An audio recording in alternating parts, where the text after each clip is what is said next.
ഇപ്പം ലാസ്റ്റ് ഒരു കാര്യം പറഞ്ഞാൽ ആരെങ്കിലും കേൾക്കാതിരിക്കുന്നു വിശ്വസിക്കുന്നുണ്ടോ മലയാള ഇൻഡസ്ട്രിയിൽ? അങ്ങനെയുള്ള ആൾക്കാർ ആരെങ്കിലും എൻ്റെ തലപ്പത്തുനിന്ന് വിശ്വസിക്കുന്നുണ്ട്. ഇന്നലെ ഉച്ചവരെയും അഡ്വോക്കേറ്റ് കമ്മിറ്റിയെ തന്നെ മുന്നോട്ട് കൊണ്ടുപോയിക്കൊണ്ട് രണ്ടുപേരെ തിരഞ്ഞെടുത്തുകൊണ്ട് പുതിയ കമ്മിറ്റി ഉണ്ടാക്കുന്നുള്ള ധാരണ തന്നെയായിരുന്നു. പക്ഷേ ഈ പറയുന്ന പുതിയ യുവതലമുറയൊന്നും വളരെ ചുരുക്കമേ അവിടെ കാണാൻ സാധിച്ചുള്ളൂ. അത് ലാൽ സാറിന് മാനസികമായിട്ടൊരു സങ്കടമുണ്ട്. ചേട്ടന്റെ അടുത്ത സുഹൃത്തല്ലേ ബൈജു ചേട്ടൻ? ബൈജുവിന് മറ്റേ ഇടയ്ക്ക് 2006 തൊട്ടൊക്കെ ഏതാണ്ട് 10 വർഷത്തോളം പാവം ഈ പുത്തൻ പടം എന്ന് പറയുന്ന സിനിമ വരേണ്ടി വന്നു. അവന് വീണ്ടും ഒരു സജീവമായിട്ട് മലയാള സിനിമയിൽ വരാൻ. വായ് പൾസർ സുനി അവൻ ആരാണ്? അയാൾ ആഫ്റ്റർ ഓൾ ഒരു പ്രൊഡക്ഷൻ ഡ്രൈവറായിട്ട് വണ്ടി ഓടിച്ചുകൊണ്ടിരിക്കുകയും 2011-12 കാലഘട്ടത്തിൽ ഇതേപോലെ ഒരു നടിയെ ഇതുപോലെ കൊണ്ടുപോകാൻ ശ്രമിക്കുകയും ചെയ്ത മുൻ പോലീസിന്റെ മുന്നിൽ ക്രൈം റെക്കോർഡുള്ള ഒരാളെ തന്നെ വീണ്ടും അതേ ക്രൈം ചെയ്യാൻ മാത്രം പ്രേരിപ്പിക്കാനുള്ള ഒരു വിഡ്ഢിയല്ല ദിലീപ്. പൾസർ സുനി നേരിട്ട് കണ്ട ബോധം കെട്ട് വീഴുന്ന 2 കോടി രൂപ. അങ്ങനെ ഓരോ കാര്യങ്ങൾ ഇദ്ദേഹത്തിൻ്റെ പിന്നെ കുറ്റപത്രം കോടതി സമർപ്പിക്കുമ്പോൾ മുമ്പ് ആരും കാണിക്കാൻ പാടില്ല എന്നാണ് നിയമം. അതെല്ലാം തന്നെ പത്രക്കാർ നേരത്തെ അറിയുക, അന്നത്തെ വൈകുന്നേരത്തെ ന്യൂസിൽ ബ്രേക്കിംഗ് ന്യൂസായിട്ട് വരിക, ഇതൊക്കെ ഒരു കോക്രസിൻ്റെ ചാനൽ ഹെഡുകൾ, ന്യൂസ് ഡിബേറ്റ് കണ്ടക്ട് ചെയ്യുന്നവർ, പിന്നെ ഡിബേറ്റിന് വരുന്നവർ വെച്ചിട്ടൊരു വാട്സപ്പ് ഗ്രൂപ്പ്. അതിനകത്ത് 90കളിലെ ഡയറക്ടറാണ്, നിങ്ങൾക്ക് 2 പെൺമക്കളെ നീ കൊണ്ട് കാഴ്ച വയ്ക്കുമെന്ന് ചോദിച്ചിട്ട് ആ രീതിയിൽ വളരെ നീചമായിട്ടുള്ള വാക്കുകളാണ് ഉപയോഗിച്ചത്. ഇപ്പോൾ ആലുവയിലുള്ള ഒരു സ്ത്രീ ഈ അപവാദം പറയാത്ത ആരാ ഉള്ളത്? ബാലേന്ദ്ര മേനോനെയും മുകേഷിനെയും അല്ലെങ്കിൽ ഇടവേള ബാബുവിനൊക്കെ പറഞ്ഞിട്ട് എനിക്കിപ്പോൾ അവസരങ്ങളില്ല, അന്ന് അവനിട്ടൊരു പണി കൊടുക്കാം എന്നും പറഞ്ഞ് ഇറങ്ങാൻ പറ്റുന്നൊരു മേഖലയാണോ ഇത്? അങ്ങനെയൊക്കെ നമുക്കൊരു ഇൻഡസ്ട്രിയെ മുന്നോട്ട് കൊണ്ടുപോകാൻ സാധിച്ചു. ഇപ്പം ആ വിജയ് ബാബുവിൻ്റെ കേസ് എന്തായി? അദ്ദേഹം തെറ്റ് ചെയ്തിട്ടില്ല, അദ്ദേഹത്തിൻ്റെ പേരിൽ ആരോപണം വന്നതൊക്കെ പോയില്ലേ. പക്ഷേ ആ ആരോപണം വന്ന സമയത്ത് അദ്ദേഹം മാനസികമായിട്ട് അദ്ദേഹത്തിൻ്റെ കുടുംബം ഫേസ് ചെയ്ത ആ സങ്കടത്തിന് ആരും ഉത്തരം പറയും? പുറത്തുപോയി പഠിക്കണമെന്നും ജോലി ചെയ്യണമെന്നും ആഗ്രഹിക്കുന്നവരാണോ നിങ്ങൾ? കുറഞ്ഞ ചിലവിൽ ജർമ്മനിയിൽ പോകാം, സൗജന്യമായി പഠിക്കാം. പഠനത്തോടൊപ്പം ജോബ് സീക്കർ വിസയും നിങ്ങൾക്ക് നേടിത്തരും. EIG overseas, Kerala's number 1 free education promoter. Milestone makers presence കഥക്കോട്ട്. ഇന്ന് ആക്ടർ മഹേഷ്. നമസ്കാരം ചേട്ടാ. നമസ്കാരം. സുഖമാണോ? കുഴപ്പമില്ല ചേട്ടാ. അപ്പോൾ 40 വർഷത്തിന് മുകളിലായല്ലേ സിനിമയിലെ? 100-ലധികം സിനിമകൾ. എടുത്തിട്ടില്ല. അപ്പോൾ ഇപ്പോൾ സിനിമാ നടൻ എന്നതിലുപരിയായിട്ട് ശക്തമായൊരു നിലപാടെടുക്കുകയും അതുപോലെ തന്നെ അനീതികൾക്കെതിരെ പ്രതികരിക്കുകയും ചെയ്യുന്ന ഒരു വ്യക്തിത്വമാണ് ചേട്ടൻ. അപ്പോൾ കരിയറിൻ്റെ ഏതൊരു മൊമെൻറ്റിലാണ് ഇങ്ങനൊരു നിലപാടെടുക്കണം, പ്രതികരിക്കണം എന്നുള്ളൊരു തീരുമാനത്തിലെത്തിയത്? അങ്ങനെയുണ്ടോ? അല്ല, നിലപാട് നമ്മൾ ജനിക്കുന്ന ആ നിമിഷം മുതൽ നമ്മളിൽ ഇൻബിൽഡായിട്ടുള്ള ഒരു സാധനമാണ് ഈ നിലപാടെന്ന് പറയുന്നത്. അത് വളർന്ന് നമുക്ക് അറിവുകൾ നമ്മളിലേക്ക് വരികയും നമ്മൾ പലതും കണ്ട് മനസ്സിലാക്കുകയും നമ്മുടേതായിട്ടുള്ള പിന്നെ ശരി തെറ്റുകൾ വരികയും അതിൽ നിന്നുമാണ് പിന്നെ നിലപാടുകളിലേക്ക് നമ്മൾ എത്തുക. ശരിയല്ലേ? അപ്പോൾ അത് നമ്മുടെ വളർച്ചയ്ക്കൊപ്പം നമ്മുടെ നിലപാടുകൾ, പിന്നെ നമ്മുടെ അറിവുകൾ വെച്ചിട്ട് നമ്മുടെ നിലപാടുകൾ മാറാം. ചിലപ്പോൾ നമ്മൾ അതുവരെ പറഞ്ഞിരുന്ന നിലപാടല്ല, അല്ലെങ്കിൽ അതല്ല, നമ്മുടെ ആ വിശ്വാസമല്ല, അതിൽ മാറ്റമുണ്ടായി എന്നൊക്കെ ചിന്തിച്ച് ചിലർ മാറാറില്ലേ. ഇപ്പം ചിലർ രാഷ്ട്രീയം മാറാറില്ലേ, ഇത്രയും നാളും പ്രവർത്തിച്ചു പോകുന്ന രാഷ്ട്രീയ, ഇതിലെ ഈ നിലപാടിൻ്റെ വ്യത്യാസം. അപ്പം അത് ഞാൻ മനസ്സിലാക്കുന്നത് നമ്മുടെ ജീവിതത്തിൻ്റെ ദൈനംദിന ജീവിതത്തിൽ നമ്മൾ മനസ്സിലാക്കിയെടുക്കുന്ന ഓരോ കാര്യങ്ങളിൽ കൂടിയാണ് നിലപാട്. പിന്നെ പറഞ്ഞതുപോലെ വ്യക്തമായിട്ട് ഒരു നിലപാട് ചില കാര്യങ്ങളിൽ എടുക്കുന്നുണ്ട്. പക്ഷെ എല്ലാവരും എടുക്കുന്നുണ്ടാവും. പക്ഷെ അത് സമൂഹത്തിലോട്ട് പ്രതികരിക്കാൻ പലർക്കും മടിയാണ്. കാരണം അത് ഞാൻ അങ്ങനെ പറഞ്ഞാലും ശരിയാവുമോ, ഞാൻ അങ്ങനെ പറഞ്ഞാലും മറ്റുള്ളവർ എങ്ങനെ എടുക്കും?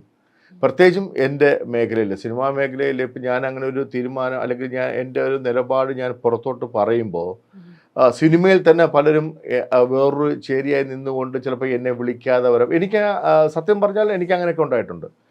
സിനിമയിൽ അങ്ങനെ നമ്മുടെ ഇതല്ലാണ്ട് വേറൊരു തൊഴിലറിയില്ല, ഇതാണ് അറിയാവുന്ന ഏക തൊഴിൽ. പക്ഷേ നമ്മുടെ ചില നിലപാടുകൾ കൊണ്ട് നമുക്ക് വേഷങ്ങൾ അല്ലെങ്കിൽ അവസരങ്ങൾ കുറയുക എന്ന് പറയുമ്പോൾ അത് വേറൊരു രീതിയിൽ നമ്മൾ വേറൊരു ആംഗിൾ നോക്കുകയാണെങ്കിൽ എൻ്റെ കുടുംബത്തിലോട്ട് അന്നം വരാനായിട്ടും എൻ്റെ കുഞ്ഞുങ്ങൾക്കും ഭാര്യയ്ക്കുമൊക്കെ ജീവിതമാർഗം മുന്നോട്ട് കൊണ്ടുപോകാനും അവരുടെ കുഞ്ഞുങ്ങളുടെ വിദ്യാഭ്യാസം മുന്നോട്ട് കൊണ്ടുപോകാനൊക്കെ തടസ്സമായിട്ട് വരുന്ന കാര്യങ്ങളാവും. അപ്പം നമ്മൾ ചിന്തിക്കും എന്തിനാണ് ഇത് പറയുന്നത്.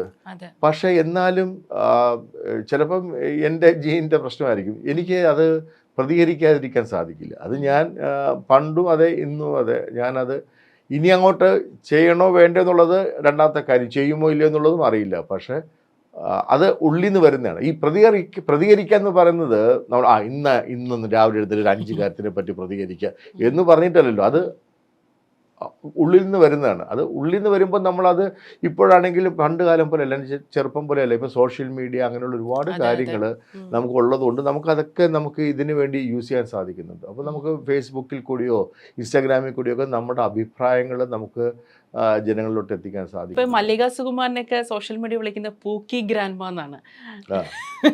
അതുപോലെ കുറച്ചൊരു ഫണ്ണായിട്ടുള്ള തഗ് ഡയലോഗ് ഒക്കെ അടിക്കുന്ന കുറച്ച് ഇപ്പം എല്ലാവരും, എനിക്കൊന്നും ജഗദീഷ് ചേട്ടനാണെങ്കിലും അശോകൻ ചേട്ടനാണെങ്കിലും ഇവരെല്ലാവരും ഉണ്ടാവും, അവരൊക്കെ അതിലോട്ടൊക്കെ ഒന്ന് മാറി മാറി വരെയാണ്. ഇത് എവിടെ കണ്ടുപിടിക്കാൻ പറ്റുമെന്ന് എനിക്ക് അറിഞ്ഞൂടെ ഈ തഗ് ഡയലോഗ്. ചേട്ടന്റെ അടുത്ത സുഹൃത്തല്ലേ ബൈജു ചേട്ടൻ? ആ ബൈജു ചേട്ടൻ തഗ്ഗിന്റെ ആളല്ലേ? തഗ്ഗിന്റെ അല്ല, അവനാണ് ഓക്സ്ഫോർഡ് യൂണിവേഴ്സിറ്റി, ബാക്കി എല്ലാവരും അതിന്റെ കീഴിൽ വരുന്ന വെറും കോളേജ് സ്റ്റുഡൻസ് മാത്രമാണ്. കറക്റ്റാണ്. പക്ഷെ അവനും ഉണ്ടായിരുന്നു. ഇത് എല്ലാവർക്കും ഒരു അപ്പ് ആൻഡ് ഡൗൺസ് വരും. അതിൻ്റെ എത്രത്തോളം നാളുകൾ കാത്തിരിക്കണം എന്നുള്ളതാണ് അതിനകത്ത് നമുക്ക് പ്രയാസകരമായ ഒരു കാര്യം. ചെറുപ്പമാണെങ്കിൽ നമുക്ക് അത്യാവശ്യം പട്ടിണി കിടന്ന് ഇത് ഓവർകം ചെയ്യാം. ഇപ്പോൾ നമുക്ക് മരുന്ന് വേണം, നമുക്ക് കുടുംബമുണ്ട്, കുട്ടികളുടെ കാര്യം നോക്കണം എന്ന് പറഞ്ഞിട്ട് നമുക്ക് ഈ അവസ്ഥ വരുമ്പോൾ നമ്മൾ ശരിക്കും സ്ട്രഗിൾ ചെയ്യും, മാനസികമായിട്ടും സാമ്പത്തികപരമായിട്ടൊക്കെ. ഇപ്പം എല്ലാവർക്കും ഉണ്ട്. ഇപ്പോൾ ബൈജുവിനും ഉണ്ടായിരുന്നു. ബൈജുവിന് മറ്റേ ഇടയ്ക്ക് 2006 തൊട്ടൊക്കെ ഏതാണ്ട് 10 വർഷത്തോളം പാവം ഈ പുത്തൻ പണം എന്ന് പറയുന്ന സിനിമ വരേണ്ടി വന്നു അവന് വീണ്ടും ഒരു സജീവമായിട്ട് മലയാള സിനിമയിൽ വരാൻ. അന്നും ഇന്നും ബൈജുവിന് ഇതേപോലുള്ള കഴിവുകളുണ്ട്. അന്നും ഇന്നും ഇവൻ പെർഫോം ചെയ്തുകൊണ്ടിരുന്നത് മനോഹരമായിട്ട് തന്നെയാണ്. വളരെ ചെറുപ്പത്തിലെ കേൾക്കാത്ത ശബ്ദം അല്ലെങ്കിൽ മണിയമ്പിള്ള അഥവാ മണിയമ്പിള്ള എന്ന് പറഞ്ഞ സിനിമയിൽ കൂടിയാണ് ബൈജു വന്നത്. അന്നോട്ട് അവൻ അതിനുള്ള കാലിബറുണ്ട്, അവൻ കഴിവുള്ള നടൻ തന്നെയാണ്. പക്ഷെ ഇതെന്തെന്നറിയോ, ഇവര് സ്വയം തീരുമാനിക്കും, ഓ അയാള്. പിന്നെ ഇതിനകത്ത് സിനിമയ്ക്കും സീരിയലും തമ്മിൽ വല്ലാത്തൊരു അയിത്തമുണ്ട്, ഒരു കാണാൻ പറ്റാത്ത. ഞാൻ ഒരുപാട് സീരിയൽ ചെയ്യുന്നത്, എനിക്ക് പിന്നെ ദൈനംദിന ജീവിതത്തിൽ എനിക്ക് മുന്നോട്ട് പോകണ്ടേ. അപ്പം അവർ ഉടനെ DYSPയെ പിടിച്ച് പെട്ടെന്ന് ഹെഡ് കോൺസ്റ്റബിൾ ആക്കും. അങ്ങനത്തെ ഒരു മാനസികമുണ്ട്. അയാൾ സീരിയലിൽ ഒരുപാട് ഓവർ എക്സ്പോസ്ഡ്. അതെനിക്ക് മനസ്സിലായിട്ടില്ല. ഓവർ എക്സ്പോസ്ഡ് ആണെങ്കിൽ ഏറ്റവും കൂടുതൽ ഓവർ എക്സ്പോസ്ഡ് ആണ് മമ്മൂക്കയും ലാൽ സാറും ഒക്കെ. കാരണം ഏതാണ്ട് 500-ന് മേലെ സിനിമകൾ അവർ ചെയ്തിട്ടുണ്ട്. പക്ഷെ അവരെയൊക്കെ ഇഷ്ടപ്പെടുന്നത് എന്തുകൊണ്ടാണ്? അവർ ചെയ്ത കഥാപാത്രങ്ങൾ വഴിയും അവർ ഗംഭീരമാക്കിയിട്ടുള്ള അവരുടെ അഭിനയം കൊണ്ട് തന്നെയാണ്. അപ്പോൾ അതിനുള്ളൊരു അവസരം വരാതെ പിന്നെ ഈ വളരെ ചെറിയ വേഷങ്ങൾ പോലും ചെയ്യുന്നവരെ ഓവർ എക്സ്പോസ്ഡ് എന്നുള്ള പേരിൽ, especially because of the serial പറയുമ്പോൾ ദാറ്റ് ഈസ് വെരി സാഡ്. ഈ ദിലീപിൻ്റെ വിഷയത്തിൽ ചേട്ടൻ ദിലീപിനൊപ്പം ഉള്ളൊരു നിലപാടിലായിരുന്നു. അതിൻ്റെ പേരിൽ തന്നെ ചേട്ടൻ ഒരുപാട് സിനിമകളൊക്കെ നഷ്ടപ്പെടുകയും അങ്ങനെ സന്ദർഭങ്ങളൊക്കെ ഉണ്ടായിട്ടില്ലേ? എനിക്ക് പലപ്പോഴും ചേട്ടൻ പല ചാനൽസിൽ വരുന്ന ദിലീപിൻ്റെ സപ്പോർട്ട് ചെയ്ത് സംസാരിക്കുമ്പോൾ എൻ്റെ ഒരു ഡൗട്ട് എന്ന് പറഞ്ഞാൽ, ദിലീപിനൊപ്പം നിൽക്കാനുള്ള ആ തീരുമാനം ഉണ്ടല്ലോ, ആ തീരുമാനത്തിന് പിന്നിലെ ട്രിഗർ ചെയ്ത ഒരു ഫാക്ടേഴ്സ് എന്തെങ്കിലും ഉണ്ടായിരുന്നോ?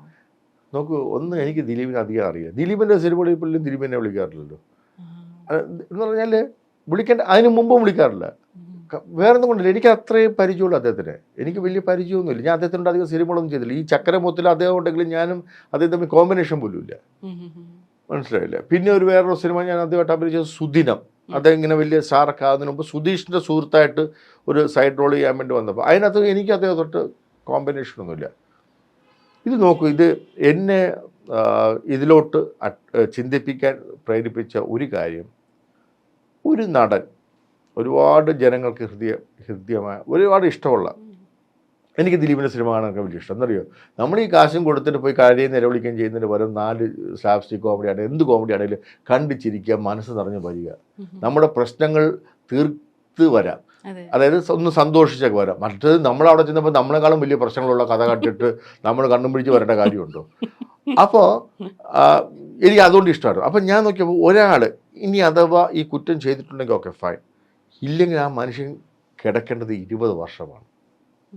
ഓക്കെ, ആ കുറ്റങ്ങൾ വെച്ചിട്ട് നമ്മുടെ കോടതി വിധിക്കാവുന്ന ശിക്ഷ 20 വർഷമാണ്. അപ്പോൾ ഞാൻ ആലോചിച്ചു, ഇത്രയും സുഖസൗകര്യം, ഇത്രയും സ്വയം കയറി വന്നൊരു വ്യക്തിയാണ് മമ്മൂട്ടി, മോഹൻലാൽ എന്നുള്ള 2 വലിയ ആൽവൃക്ഷത്തിൽ കൂടി നടുക്ക് ആ തണലിൽ നിന്നിട്ട് പോലും ഉയർന്നു പൊങ്ങി ഈ ആൽവൃക്ഷത്തിനേക്കാളും മേലെ ആയി ഏതില് വേറെ പല കാര്യങ്ങളിലും, അതായത് ഡിസ്ട്രിബ്യൂഷൻ അസോസിയേഷൻ്റെ ആയി, പ്രൊഡ്യൂസേഴ്സ് അസോസിയേഷൻ്റെ ആയി, ഫിയോക്കിൻ്റെ ഇതിൻ്റെയൊക്കെ തലപ്പത്ത് വന്നു. ഇവരാരും അങ്ങനെയില്ലല്ലോ. അങ്ങനെയൊക്കെ വന്ന ഒരാൾക്ക് ഇനി വന്നിട്ടൊരു കാരാഗ്രഹ ജീവിതം, അയ്യോ അതെന്താണ് അത് അപ്പം ഞാൻ നോക്കിയപ്പം അദ്ദേഹത്തിന് ബുദ്ധിയില്ലാത്ത മനുഷ്യനൊന്നുമല്ല. ഈ മമ്മൂട്ടി മോഹൻലാൽ ഉണ്ടായിട്ട് പോലും, അല്ലെങ്കിൽ ഇവരെല്ലാവരും ഉണ്ടായിട്ടുണ്ട്, അല്ലെങ്കിൽ ഇവർക്ക് നിർമ്മിക്കാൻ വളരെ ഈസി ആയിട്ട് സാമ്പത്തികം ഉള്ളവർ അങ്ങനെ പലരും ഉണ്ടല്ലോ, ഉണ്ടായിട്ട് എന്തുകൊണ്ട് ദിലീപ് 2020 എടുത്തു? അവിടെ അവൻ്റെ ബിസിനസ് ബുദ്ധിയുണ്ട്. അതായത് ആർട്ടിസ്റ്റുകളെ എല്ലാവരും സഹകരിക്കാൻ പറ്റും. പിന്നെ വരുന്നത് ഷൂട്ടിംഗ് കോസ്റ്റും മറ്റു കാര്യങ്ങളും പ്രശ്നങ്ങളും മറ്റേ ടെക്നീഷ്യന്മാരുടെ ഒക്കെയാണ്. അതൊക്കെ അത്രയ്ക്ക് വന്നാലും ആരും ബാക്കപ്പ് ചെയ്യാനും ഉണ്ട്. ഇത് മുന്നിൽ നിർത്തിക്കൊണ്ട് ചെയ്യാനായിട്ടാണ് ഒരാൾ വേണ്ടത്. അത് ദിലീപ് തയ്യാറായി. തീർച്ചയായിട്ടും ദിലീപിൻ്റെ പല സിനിമകളും സാക്രിഫൈസ് ചെയ്തിട്ടാണ് അത് ചെയ്യുന്നത്. പക്ഷെ ദിലീപിനകത്ത് ഒരു പ്രധാന വേഷം ഉണ്ടും താനും, ഇത്രയും പേരൊക്കെ ഉണ്ടെങ്കിലും. അവിടെ അങ്ങനെ ബുദ്ധിയുള്ള ഒരാൾ. പിന്നെ ദിലീപിൻ്റെ ഏത് സിനിമ എടുത്തുള്ളൂ മാർക്കറ്റിംഗ് ഉൾപ്പെടെ എല്ലാ കാര്യത്തിലും അദ്ദേഹം പ്രൊഡ്യൂസ് ചെയ്തതല്ല, അല്ലാത്ത സിനിമകളിൽ പോലും എല്ലാം മാർക്കറ്റിങ്ങിന് എല്ലാം കൂടെ നിൽക്കുകയും ഭയങ്കര ബുദ്ധിപരമായിട്ട് കഥ നാളെ എടുക്കാൻ പോകുന്ന സീനുകൾക്ക് ഇന്നേ തന്നെ വളരെ പ്രയത്നം ചെയ്തുകൊണ്ട് അതിനു വേണ്ടി രാത്രി 2 മണി 3 മണി ഇരുന്ന് സ്ക്രിപ്റ്റൊക്കെ എഴുതിയിട്ടാണ് കിടന്ന് ഉറങ്ങാൻ പോകുന്നത്. അപ്പോൾ അങ്ങനെയൊക്കെ ചെയ്യുന്ന ഒരാൾ അത്ര വിഡ്ഢിയൊന്നുമല്ലല്ലോ, ബുദ്ധിയുണ്ടല്ലോ. അദ്ദേഹത്തിൻ്റെ അന്നത്തെ സാമ്പത്തിക അവസ്ഥ, ഇന്നത്തെ അല്ല, അന്നത്തെ സാമ്പത്തിക അവസ്ഥയിൽ അദ്ദേഹത്തിന് ഇനി അഥവാ ഈ ഒരു ക്രൈം ചെയ്യണമെങ്കിൽ ഇവിടുന്ന് ആരെയും വിളിക്കേണ്ട കാര്യമില്ല. Why Pulsar Suni? അവൻ ആരാണ്? അയാൾ ആഫ്റ്റർ ഓൾ ഒരു പ്രൊഡക്ഷൻ ഡ്രൈവറായിട്ട് വണ്ടി ഓടിച്ചുകൊണ്ടിരിക്കുകയും അത്യാവശ്യം തരികിട പരിപാടികൾ കാണിക്കുകയും 2011-12 കാലഘട്ടത്തിൽ ഇതേപോലെ ഒരു നടിയെ ഇതുപോലെ കൊണ്ടുപോകാൻ ശ്രമിക്കുകയും ചെയ്ത പോലീസിൻ്റെ മുന്നിൽ ക്രൈം റെക്കോർഡുള്ള ഒരാളെ തന്നെ വീണ്ടും അതേ ക്രൈം ചെയ്യാൻ മാത്രം പ്രേരിപ്പിക്കാനുള്ള ഒരു വിഡ്ഢി അല്ല ദിലീപ്. കാരണം പോലീസ് എങ്ങനെയാണ് ഒരു ക്രൈം കണ്ടുപിടിക്കുന്നത്? പോലീസ് ക്രൈം കണ്ടുപിടിക്കുന്നത് ഹിസ്റ്ററി നോക്കിയിട്ടാണ്. ഇതേപോലെ ക്രൈം ഇതിനു മുമ്പ് ആര് ചെയ്തിട്ടുണ്ട്, അല്ലെങ്കിൽ എവിടെ നടന്നിട്ടുണ്ട്, അത് വെച്ചിട്ടാണ് അവർ പെട്ടെന്ന് അവർ പ്രതിയിലോട്ട് എത്തുന്നത്. ശരിയല്ലേ?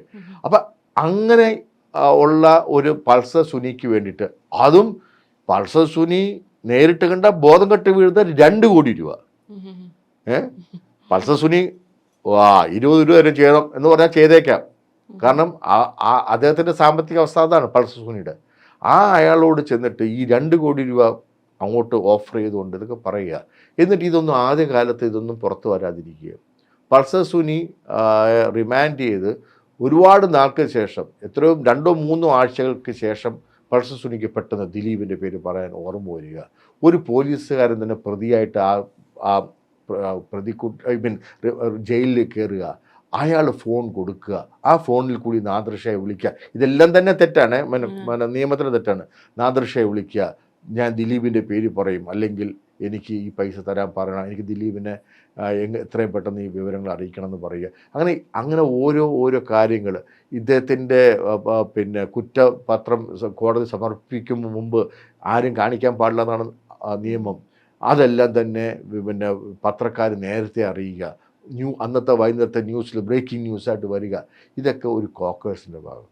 അല്ല, ഇപ്പോൾ ഈ സമയത്ത് ചേട്ടൻ ചാനൽ ചർച്ചയിൽ ദിലീപിന് അനുകൂലമായിട്ടൊക്കെ സംസാരിച്ചപ്പോൾ ചേട്ടനെതിരെ നിന്നവർ ചേട്ടനെ കുറിച്ച് പറഞ്ഞ ഒരുപാട് കാര്യങ്ങളുണ്ട്. അതിനകത്തൊന്നാണ് ദിലീപിനെ ന്യായീകരിച്ച് സംസാരിക്കുന്നവരുടെ വീടുകളിൽ പോസ്റ്റ് കാർഡിൽ അവർക്ക് കാശ് കൊണ്ടുവരുന്നു, അത്തരം പ്രചാരണമൊക്കെ ഉണ്ടായിരുന്നു. എന്തെങ്കിലും കിട്ടിയാൽ മതിയായിരുന്നു. പക്ഷേ അതൊന്നുമല്ല കേട്ടോ. ഒരു 90കളിലെ സംവിധായകൻ, അദ്ദേഹത്തിനെതിരെ ഞാൻ മജിസ്ട്രേറ്റ് കോടതിയിൽ കേസ് കൊടുത്തിട്ടുണ്ട്. നമ്മുടെ കോടതിയുടെ കാര്യം അറിയാമല്ലോ, അതുകൊണ്ട് അത് ഇതുവരെ ഒന്നും ആയിട്ടില്ല. ഇപ്പം എത്ര വർഷമായി? 2017, 2019, അത്രയും വർഷമായി, 8 വർഷമായി. അദ്ദേഹം ഒരു ഇതിൽ ഞങ്ങൾ അപ്പം അന്ന് ഈ TV-യിൽ ഡിബേറ്റിന് വരുന്നവരെല്ലാം കൂടെ ചേർത്തിട്ടൊരു ഗ്രൂപ്പ് ഉണ്ടാക്കിയായിരുന്നു. എല്ലാ ചാനൽ ഹെഡുകൾ, ന്യൂസ് ഡിബേറ്റ് കണ്ടക്ട് ചെയ്യുന്നവർ, പിന്നെ ഡിബേറ്റിന് വരുന്നവർ വെച്ചിട്ടൊരു ഇതില്ലേ നമ്മുടെ വാട്സപ്പ് ഗ്രൂപ്പ്. അതിനകത്ത് ഇദ്ദേഹം നിൻ്റെ മക്കളെ ദിലീപിന് കൊണ്ട് കാഴ്ചവെക്കണം എന്ന് പറഞ്ഞ് വളരെ നീചമായിട്ട് ഒരു ഇപ്പോഴൊന്നുമല്ല, 90കളിലെ ഡയറക്ടറാണ്, മനസ്സിലായി. അദ്ദേഹത്തിൻ്റെ സിനിമയിൽ അദ്ദേഹത്തിന് ആദ്യത്തെ സിനിമയിലൊക്കെ ഞാൻ അഭിനയിച്ചിട്ടുള്ളതാണ്. ഇദ്ദേഹത്തിനെതിരെ സാറ് ചേട്ടൻ കേസ് കേസ് കൊടുത്തിട്ടുണ്ടായിരുന്നില്ലേ? ആ കൊടുത്തു. കേസിന്റെ കാര്യം എന്തായി? അതാണ് പറയുന്നത്, നമ്മുടെ നിയമ സ്ഥിതി അവസ്ഥ അതായതുകൊണ്ട് അതൊന്നും ആയിട്ടില്ല. പക്ഷേ ഇദ്ദേഹം ചാനൽ ചർച്ചയിലിരുന്ന് ചേട്ടനെ അപമാനിക്കുന്ന രീതിയിൽ സംസാരിച്ചില്ലായിരുന്നു. അതെ, എന്നെ മാത്രമല്ല രാഹുൽ ഈശ്വറിനെയും അങ്ങനെ ഉള്ള പലവരെയും പല പിന്നെ മൃഗങ്ങളുടെ പേരുമൊക്കെ വിളിച്ചിട്ടുണ്ട്. മനസ്സിലായില്ലേ? നമ്മുടെ പൂർവ എന്താണ് ഈ വാട്സാപ്പ് സന്ദേശം എന്തായിരുന്നു? നിങ്ങൾക്ക് 2 പെൺമക്കളെ നീ കൊണ്ട് കാഴ്ച വയ്ക്കുമെന്ന് ചോദിച്ചിട്ട് ആ രീതിയിൽ വളരെ നീചമായിട്ടുള്ള വാക്കുകളാണ് ഉപയോഗിച്ചത്. അപ്പം ഞാൻ കേസ് കൊടുത്തു. കാരണം എനിക്ക് 2 പെൺമക്കൾ, എൻ്റെ ഭാര്യ, എനിക്ക് ജന്മം തന്ന എൻ്റെ അമ്മ, എനിക്ക് 2 സഹോദരിമാർ. ഞാൻ എന്താ പറയേണ്ടത്, എനിക്ക് സ്ത്രീത്വത്തെ അങ്ങേയറ്റം ബഹുമാനിക്കുന്ന അതിന് വാല്യൂ കൊടുക്കുന്നൊരു വ്യക്തിയാണ്. പക്ഷേ എന്നെപ്പറ്റി വളരെ നീചമായിട്ട് ഞാൻ അതിനകത്ത് ആ കുട്ടിക്കുണ്ടായിട്ടുള്ള അതായത് ഈ പറയുന്ന നടിക്കുണ്ടായിട്ടുള്ള ആ അവസ്ഥ ഞാൻ അങ്ങേയറ്റം സങ്കടത്തോടെ അല്ലെങ്കിൽ ഞെട്ടലോടെ തന്നെയാണ് കാണുന്നത്. പക്ഷെ ഇത് ആര് ക്രൈം ചെയ്തു എന്നുള്ളിടത്താണ് എനിക്ക് വ്യത്യസ്തമായ ആ ഗൂഢാലോചന ഉണ്ട്, ഉറപ്പായിട്ടും ഉണ്ട്. മനസ്സിലായില്ലേ? അത് പലതും കണ്ടിട്ട് തന്നെയാണ് ഗൂഢാലോചന നടത്തിയത്. അതിനകത്ത് ഒരാൾ ഒരു സിനിമ തന്നെ ചെയ്തിട്ട് പിന്നെ ഈ ഏരിയയിൽ ഇല്ലാതായിപ്പോയി. ഓക്കെ, അപ്പം അങ്ങനെയുള്ള സംഭവങ്ങളൊക്കെ ഉണ്ട്. അപ്പം ഇതൊരു കോക്കസ് ആണ് അവരുടെ. അംഗങ്ങൾക്ക് ഇതിൽ എന്തെങ്കിലും ഞാൻ ഒന്നും പറഞ്ഞിട്ടൊന്നുമില്ല. ആര് WCCക്കെതിരെ ഗൂഢാലോചന ഉണ്ടോന്നോ? അല്ല, WCC അംഗങ്ങൾക്ക് ഈ ഗൂഢാലോചനയിൽ പങ്കുള്ളതായിട്ട് എനിക്ക് തോന്നിയിട്ടൊന്നുമില്ല. അങ്ങനെയൊന്നും ഒരു കലാകാരന്മാർക്കും കലാകാരികൾക്കൊന്നും അങ്ങനെ പറ്റൂല എന്ന് അവരല്ല. പക്ഷെ കലയുടെ പേര് പറഞ്ഞ് വന്നവർ തന്നെയാണ് ഇത് ചെയ്തിട്ടുള്ളത്. WCCയിൽ ഇപ്പം ഞാൻ ചോദിച്ചിട്ട് ആദ്യം പോയ വ്യക്തിയാണ് മഞ്ജു വാര്യർ. മഞ്ജു വാര്യർ എന്താ പിന്നെ അത് വിട്ടിട്ട് പോയി? പലരും ഉണ്ട്. ഒരു വലിയ പ്രസിദ്ധ ഒരു സംവിധായകയുണ്ട്, വേറെ പലരും ഉണ്ട്. എന്നാൽ അതിനകത്ത് ഉള്ളവർ അവർ എന്താണ് നേടിയതെന്ന് അല്ലെങ്കിൽ എന്താണ് ഈ സ്ത്രീകൾ തന്നെ പ്രവർത്തന മേഖലയിൽ അവർ അനുഭവപ്പെട്ട ചില കാര്യങ്ങളൊക്കെ WCCയോട് പറഞ്ഞിട്ട് അവർക്കും എന്താണ് വ്യക്തമായിട്ട് ചിലർക്ക് വേണ്ടി മാത്രം എടുക്കുന്നു, ചിലർക്ക് വേണ്ടി മാത്രം എടുക്കുന്നില്ല എന്നൊക്കെയുള്ള പ്രശ്നങ്ങളൊക്കെ പലരും പറഞ്ഞിട്ടിരിക്കുന്നത് നമ്മളിതൊക്കെ വായിക്കുന്നുണ്ട്. നമ്മൾ അതിനകത്ത് പെടാത്ത ആളായതുകൊണ്ട് നമ്മൾ അതിനകത്തൊരു അഭിപ്രായം പറയാൻ പോകുന്നില്ല. പക്ഷേ അവരുടെ ഒരു കാര്യം നമ്മൾ പറയാതിരിക്കാൻ പാടില്ല, അവരുടെ കഠിനാധ്വാനം തന്നെയാണ് ഹേമ കമ്മിറ്റി. അല്ലേ? ഈ നമ്മുടെ ഹേമ കമ്മിറ്റി റിപ്പോർട്ടിൽ അത് ഒരു പ്രത്യേകിച്ച് ഒരു കാര്യമില്ലാണ്ട് പോയില്ലേ? അതിന്റെ കേസൊന്നും എടുക്കുന്നില്ല, അത് നിഷ്ഫലമായി പോയി. ഞാൻ ചോദിച്ചോട്ടെ, ഇതെങ്ങനെ വർഷങ്ങൾക്ക് മുമ്പ് നടന്നാണ് പലതും വന്നിരിക്കുന്നത്, പല കാര്യങ്ങളും. ഇതെങ്ങനെ തെളിയിക്കുക? കോടതിക്ക് വേണ്ടത് തെളിവുകളാണ്. ഇപ്പം ദിലീപിൻ്റെ തന്നെ കാര്യത്തിനകത്ത് പറഞ്ഞു, ഒരു ടവറിൻ്റെ കീഴിൽ 2 പേര് വന്നു. ഒരു ടവറിൻ്റെ കീഴിൽ ഞാനും വൈറ്റിലിൽ നിങ്ങൾ പാലാരിവട്ടം ആയിക്കൂടെ? 120B കോൺസ്പിറൻസി അതെങ്ങനെ തെളിയിക്കും? ചുമ്മാ തെളിയിക്കാൻ പറ്റും, വളരെ നിഷ്പ്രയാസം എന്ന് പറഞ്ഞിട്ടൊന്നും കാര്യമില്ല. കോൺസ്പിറൻസി തെളിയിക്കാൻ ബുദ്ധിമുട്ടാണ്, ഗൂഢാലോചന തെളിയിക്കാൻ പാടാണ്. ഇപ്പോൾ വളരെ ഈസി ആയിട്ട് നമ്മൾ രണ്ടുപേരും ഈ മുറിയിലിരുന്ന് ഇന്റർവ്യൂ ചെയ്യുന്നു എന്നുള്ളത് ഒരു ഫോട്ടോയും കാര്യമൊക്കെ എടുത്തുകൊണ്ട് ഈ വീഡിയോയിലൊക്കെ വരുന്നത് കൊണ്ട് നമുക്ക് തെളിയിക്കാം. അല്ലാതെ ഒരു പക്ഷേ എങ്ങനെ തെളിയിക്കാൻ സാധിക്കും? ഇതെന്തുവാലും ദിലീപിനെയും കൊണ്ട് ആ ഹോട്ടലിൽ പോകുന്ന വഴി ആൾക്കാർ എന്തൊക്കെ വിളിച്ചു പറയുന്നു, ദിലീപ് റിയാക്ട് ചെയ്യുന്നു, പോലീസുകാർ തള്ളിക്കൊണ്ടുപോകണം, ഇങ്ങോട്ട് കൊണ്ടുപോകുന്നു. ഓ, എന്തോരു മേളമായിരുന്നു ആ സമയത്ത്, ഇല്ലേ? ഇതുവരെ ആയിട്ടും എന്താ ഇങ്ങനെ നീണ്ടു പോണത്? കോടതിയുടെ സമയം ഞാൻ മനസ്സിലാക്കുന്നു, അതിന് എല്ലാ ബഹുമാനത്തോടും കാണുന്നു. പക്ഷേ കോടതിക്ക് വേണ്ട തെളിവുകൾ കോടതിയിലേക്ക് വന്ന് തന്നെ ആവണം. ഇപ്പം നേരത്തെ ചോദിച്ചില്ലേ, ഈ പല ഹേമ കമ്മിറ്റിയിലെ എങ്ങനെ തെളിയിക്കും? പിന്നെ എല്ലാവരും വാളെടുത്തവരെല്ലാം വെളിച്ചപ്പാട് പോലെ ചറപറാന്ന് പിന്നെ അങ്ങ് തുടങ്ങിയില്ലേ? ഇപ്പോൾ ആലുവയിലുള്ള ഒരു സ്ത്രീ ഈ അപവാദം പറയാത്ത ആരാ ഉള്ളത്? ഈ പിന്നെ ബാലേന്ദ്ര മേനോനെയും മുകേഷിനെയും അല്ലെങ്കിൽ ഇടവേള ബാബുവിനൊക്കെ പറഞ്ഞിട്ട് ഇത് അതായത് അവസരങ്ങൾ കിട്ടിയില്ലെങ്കിൽ ഇപ്പം ഞാനാണ് ഇപ്പോൾ അതുകൊണ്ടൊന്നും രക്ഷയില്ല, ഇല്ലെങ്കിൽ ഞാനും ഇറങ്ങായിരുന്നു. അതായത് എനിക്കിപ്പോൾ അവസരങ്ങളില്ല, അന്ന് അവനിട്ടൊരു പണി കൊടുക്കാം എന്ന് പറഞ്ഞ് ഇറങ്ങാൻ പറ്റുന്നൊരു മേഖലയാണോ ഇത്? അങ്ങനെയൊക്കെ നമുക്കൊരു ഇൻഡസ്ട്രിയെ മുന്നോട്ട് കൊണ്ടുപോകാൻ സാധിക്കുമോ? ഇപ്പോൾ ആ വിജയ് ബാബുവിൻ്റെ കേസ് എന്തായി? അദ്ദേഹം തെറ്റ് ചെയ്തിട്ടില്ല, അദ്ദേഹത്തിൻ്റെ പേരിൽ ആരോപണം വന്നതൊക്കെ പോയില്ലേ? പക്ഷേ ആ ആരോപണം വന്ന സമയത്ത് അദ്ദേഹം മാനസികമായിട്ട് അദ്ദേഹത്തിൻ്റെ കുടുംബം ഫേസ് ചെയ്ത ആ സങ്കടത്തിന് ആരും ഉത്തരം പറയും? ഇതിനകത്ത് മേനോൻ സാറ് അത്രയും കുടുംബസ്ഥനായ, കുടുംബത്തിനോട് ബന്ധം ഉള്ള ഭാര്യയും കുഞ്ഞുങ്ങളെ അതുപോലെ സ്നേഹിക്കുന്ന ഒരു ഭർത്താവും കൂടെയാണ്. സംവിധായകനായിക്കോട്ടെ, അദ്ദേഹം പോകാത്ത മേഖലകളില്ലല്ലോ, കഥ, തിരക്കഥ, സംഭാഷണം, സംവിധാനം, മ്യൂസിക്. പക്ഷെ ഞാൻ പറഞ്ഞ കുടുംബത്തിൽ അദ്ദേഹം ഫേസ് ചെയ്ത, അതും ഈ ഒരു പ്രായത്തിൽ അദ്ദേഹം ഫേസ് ചെയ്ത ആ ഒരു മെൻ്റൽ അഗ്നിക്ക് ആരും ഉത്തരം പറയും? ബാക്കി ആരും ആയിക്കോട്ടെ, ഹൂവർ പ്രൂവ് ചെയ്യാൻ പറ്റും. ഇപ്പം എന്താ വേറൊരാളെ പറ്റി വന്നതിനകത്ത് ഒരുപാട് തെളിവുകൾ വന്നിട്ടുണ്ട്. അത് ഓക്കെ, അതിനകത്ത് തെളിവുകൾ വന്നിട്ടുണ്ട്. അത് അങ്ങനെ വരികയാണെങ്കിൽ അത് ഈ ഏജ് വന്നിട്ടില്ലാത്ത സമയത്താണെന്നൊക്കെ തെളിയിച്ചു കഴിഞ്ഞാൽ അദ്ദേഹത്തിനെതിരെ എന്തെങ്കിലുമൊക്കെ വരാം. പക്ഷെ അങ്ങനത്തെ പ്രൂഫുകൾ ഉള്ളതാണെങ്കിൽ നിങ്ങൾ പോകണം. നിങ്ങൾക്ക് അങ്ങനെ ഒരു അനുഭവം വന്നിട്ടുണ്ട്, ഒരു പ്രൂഫും ഇല്ലാതെ ഫോൺ വിളിച്ചിട്ട് ഹലോ ഹേമ കമ്മിറ്റി അല്ലേ, എന്നെ ഇതേ 5 പേര് പീഡിപ്പിച്ചു എന്ന് പറഞ്ഞാൽ ഉടനെ ആ പോലീസ് അത് കേട്ടതോ എടുത്ത് വായിക്കുന്നു, അവനെ പൊക്കുന്നു, അവനെ എടുത്ത് അകത്താക്കുന്നു, അവൻ്റെ കുടുംബത്തിന് മുന്നിൽ അവനെ ഒറ്റപ്പെടുത്തുന്നു, ആകെ നാറ്റിക്കുന്നു. നേരത്തെ ഒരുപാട് ന്യൂസിലൊക്കെ പോയിട്ട് ഡിബേറ്റ് നടത്തി ശീലമുള്ളതുകൊണ്ടാണ് ഞാൻ ഇതൊക്കെ അപ്പം തന്നെ, കാരണം എനിക്കറിയാം ഏത് അപകടത്തിലോട്ട് പോകുന്നു, ഏത് അപകടത്തിലോട്ട് ഒരു സമയത്ത് ന്യൂസ് ചാനൽസിൽ ഈ വെളിപ്പെടുത്തലുള്ള ഒരു വെള്ളച്ചാട്ടം തന്നെയായിരുന്നല്ലോ. എനിക്ക് തോന്നുന്നു ഈ ചേട്ടൻ ഈ ന്യൂസിലൊക്കെ ഡിബേറ്റ് നടത്തുകയും അതിൻ്റെ ഒരു സംവാദമൊക്കെ നടത്തിയ ആ ഒരു തഴക്കം ഉണ്ടല്ലോ, ആ ഒരു വാക്സാമർത്ഥ്യം, ഇതായിരിക്കും ചേട്ടനെ രാഷ്ട്രീയത്തിലേക്കും ഇറങ്ങാൻ പ്രേരിപ്പിച്ചല്ലേ? ഇപ്പൊ BJP ചേർന്നു എന്നൊരു വാർത്ത. BJP ചേർന്നു. ഞാൻ അതിനു മുമ്പ് ഞാൻ ജനിച്ച ഇവിടെ അല്ല, എന്നാലും ഞാൻ വളർന്ന ആ ഒരു ഗാന്ധാരമംഗോൾ എന്ന് പറയുന്നത് ലിറ്റിൽ ചൈന എന്ന് നമുക്ക് വിളിക്കപ്പെടാവുന്ന കമ്മ്യൂണിസ്റ്റ് പാർട്ടിയുടെ ഏറ്റവും വലിയ, ഞാൻ എൻ്റെ ചെറുപ്പം മൊത്തം ആ പാർട്ടിക്ക് വേണ്ടി വളർന്നു വന്നപ്പോഴൊക്കെ പിന്നെ DYFI അങ്ങനെയൊക്കെ വന്ന് വളരെ ഞാൻ ഒരു പൊസിഷനിലൊന്നും വന്നതെന്നല്ല, പക്ഷേ എന്നാൽ കഴിയുന്ന രീതിയിലൊക്കെ ചെയ്തിട്ടുണ്ട്.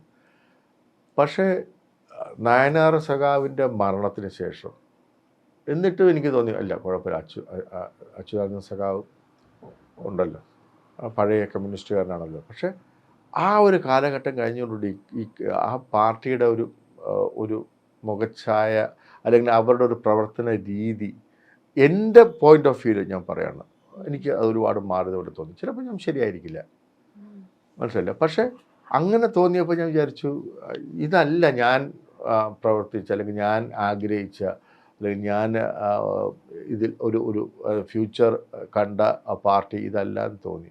അങ്ങനെ ഒരു പാർട്ടിയിലും ചേരാതെ ഞാൻ പിന്നെ നിശബ്ദമായിട്ട് എന്നാലും ഈ പറഞ്ഞ പോലെ ഒരു വോട്ടിങ്ങിന് ചെല്ലുമ്പോൾ ഈ ഒരു ചിഹ്നം കാണുമ്പോൾ മനസ്സിൽ അത് വിട്ടു പോകാനൊരു അത് CPM എന്നുവെച്ചാൽ ഓരോരുത്തരുടെ മനസ്സിലെ വികാരമായിരുന്നു ആ കാലത്ത്. പക്ഷെ അതല്ല ഇപ്പോൾ. ഇപ്പം ഞാൻ മാത്രമൊന്നുമല്ല, ഒരുപാട് പേര് മാറി ചിന്തിച്ചു തുടങ്ങി. അങ്ങനെ മാറി ചിന്തിച്ച് തുടങ്ങിയപ്പോഴാണ് ഞാൻ പിന്നെ whole as a country whole എന്നുള്ള രീതി ചിന്തിച്ചപ്പം കഴിഞ്ഞ 2014 തൊട്ട് നരേന്ദ്രമോദിജി പ്രൈം മിനിസ്റ്റർ ആയത് തൊട്ട് ഈ രാജ്യത്തിലോട്ട് വന്നിട്ടുള്ള മാറ്റങ്ങൾ, അല്ലെങ്കിൽ രാജ്യം, അല്ലെങ്കിൽ ഞാൻ as an Indian I am proud B an Indian എന്നുള്ള തോട്ട് ഏറ്റവും കൂടുതൽ വന്ന ഒരു കാലഘട്ടമാണ് എന്നെനിക്ക് തോന്നി. സത്യവുമാണ്. കാരണം നമുക്ക് കാണാൻ പറ്റുന്ന ഒരുപാട് ഡെവലപ്മെൻറ്റ്സ്. ഹൈവേയുടെ കാര്യം ഫോർ എക്സാമ്പിൾ എടുക്കൂ. ഇത്രയും നല്ല ഹൈവേക്ക് സ്വാതന്ത്ര്യം കിട്ടിയ ഒരു 30 വർഷത്തിനുള്ളിലൊക്കെ വരാമായിരുന്നു, എന്തേ വന്നില്ല? അതുപോലെ തന്നെ യു ടേക്ക് എനിത്തിങ്, എയർപോർട്ട്സ് ആയിക്കോട്ടെ, അല്ലെങ്കിൽ ഈ നമ്മുടെ ബസ്, ഇപ്പം തന്നെ എയർ കണ്ടീഷൻ ബസ്സൊക്കെ നമുക്കിപ്പോൾ സുലഭമല്ലേ. പണ്ട് നമ്മൾ ഈ പൊടിയും കാറ്റും ഇതും കരിച്ച് നമ്മൾ ട്രാൻസ്പോർട്ട് ബസ്സിൽ പഴയ റോഡിൽ തിരുവനന്തപുരം എത്തണമെങ്കിൽ നിങ്ങൾക്ക് എത്ര വേണം? 6.5 മണിക്കൂർ 7 മണിക്കൂർ വേണം. ഇപ്പം എത്ര സമയം വേണം? പിന്നെ വന്ദേ ഭാരത് നിങ്ങൾക്ക് 3 മണിക്കൂർ 20 മിനിറ്റ് ഉണ്ട്, യു ആർ റീച്ചിങ് ട്രിവാൻഡ്രം അല്ലേ? അല്ല, അതെല്ലാം ശരി തന്നെയാണ് ചേട്ടൻ.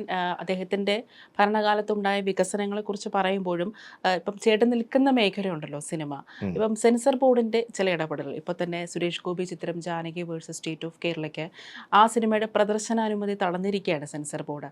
ജാനകി എന്ന പേര് മാറ്റണം, ജാനകി സീതയുടെ പേരാണെന്നാണ് സെൻസർ ബോർഡ് പറഞ്ഞിരിക്കുന്നത്. ശരിക്കും ഇതൊരു അനാവശ്യമായിട്ടുള്ള ഒരു ഇടപെടലേ? ജാനകി എന്ന് പറയുന്നത് ഒരു പുരാണത്തിലെ ഒരു കഥാപാത്രം. അതൊക്കെ ഈ അടുത്ത കാലത്ത് എന്ന് പറഞ്ഞാൽ ഒരു ഈ 2000-ന് ശേഷമാണ് ഈ പ്രശ്നങ്ങളെല്ലാം. പണ്ട് ഞാൻ ചോദിച്ചോട്ടെ, നിർമ്മാലി എന്ന് പറഞ്ഞ സിനിമയില്ലേ? അല്ല, അത് ശരിയാണ്. അതെന്തുകൊണ്ടാണ് ഈ 2000-ന് ശേഷം? 2000-ന് ശേഷം അല്ലല്ലോ BJP വരുന്നത്. ഇത് മൊത്തത്തിൽ ജനങ്ങളുടെ മാനസികമായിട്ടുള്ള അവസ്ഥയുടെ പ്രശ്നമാണ്. അതിനകത്ത് ഒരു പരിധിവരെ എല്ലാ രാഷ്ട്രീയ പാർട്ടികൾക്കും ഉണ്ട്. കാരണം അവർക്ക് വോട്ട് ബാങ്കിങ്ങിന് വേണ്ടി അവർ ചില മത മൂല്യങ്ങളെ ഉയർത്തി കാണിക്കുവാനും അവർക്ക് മാത്രം എല്ലാ കാര്യങ്ങൾ കൊടുക്കുവാനൊക്കെ ശ്രമിക്കുമ്പോൾ ഉണ്ടാകുന്ന ഇഷ്യൂസ് ഉണ്ട്. അല്ല, സെൻസർ ബോർഡ് എന്ന് പറഞ്ഞാൽ BJP നിയന്ത്രണത്തിലുള്ള ആവണമെന്നില്ല. ഇപ്പം സെൻസർ ബോർഡ് ഇതിനു മുമ്പ് ഇഷ്യൂസ് ഉണ്ടായിട്ടുണ്ട്. അതാണ് ഞാൻ പറഞ്ഞു വരുന്നത്. ഇപ്പം നോക്കൂ, ഈ ഭരിക്കുന്ന പാർട്ടിയുടെ ആൾക്കാരായിരിക്കും സെൻസർ ബോർഡിൽ വരിക എന്നുള്ളത് ശരി തന്നെയാണ്.